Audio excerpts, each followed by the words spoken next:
ఓం శ్రీ మాత్రే నమః. Welcome to our channel Jnanamrutadhara. ఈరోజు మనం చంద్రశేఖర అష్టకం యొక్క విశిష్టత గురించి తెలుసుకుందాం. పూర్వం మృకండు మహర్షి అనే ఋషి ఉండేవాడు.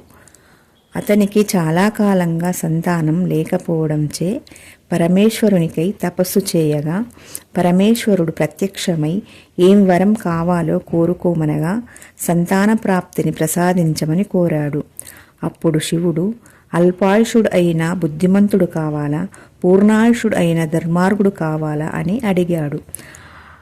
అల్పాయుషుడు అయిన బుద్ధిమంతుణ్ణి ప్రసాదించమని కోరాడు ఆ ఋషి.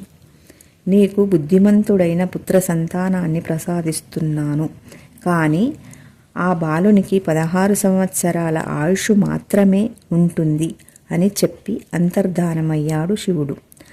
అలా ఆ దంపతులకు మార్కండేయుడు జన్మించాడు. మార్కండేయుడు చిన్ననాటి నుండే భక్తి శ్రద్ధలతో శివారాధన చేసి ఆ పరమేశ్వరునికి గొప్ప భక్తుడు అయ్యాడు. అలా చూస్తుండగానే 16 సంవత్సరాలు గడిచాయి.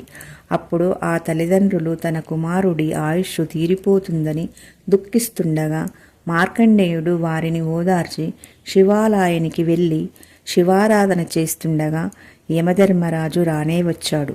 ప్రాణాలను తీసుకొని పోవడానికి మార్కండేయునిపై పాశం వదలగా మార్కండేయుడు శివలింగాన్ని గట్టిగా ఆలింగనం చేసుకొని అవలీలగా తన నోటి నుండి వచ్చిన వాక్కులే చంద్రశేఖర అష్టకం.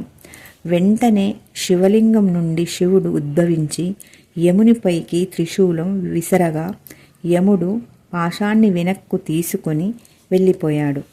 అప్పుడు మార్కండేయుని భక్తికి మెచ్చి చిరంజీవిగా జీవించమని వరం ఇచ్చాడు. కావున ఈ చంద్రశేఖర అష్టకాన్ని ఎవరు విన్నా చదివినా ఎలాంటి అపమృత్యు దోషాలు ఉన్నా ఎలాంటి అనారోగ్య సమస్యలు ఉన్నా తొలగిపోతాయి.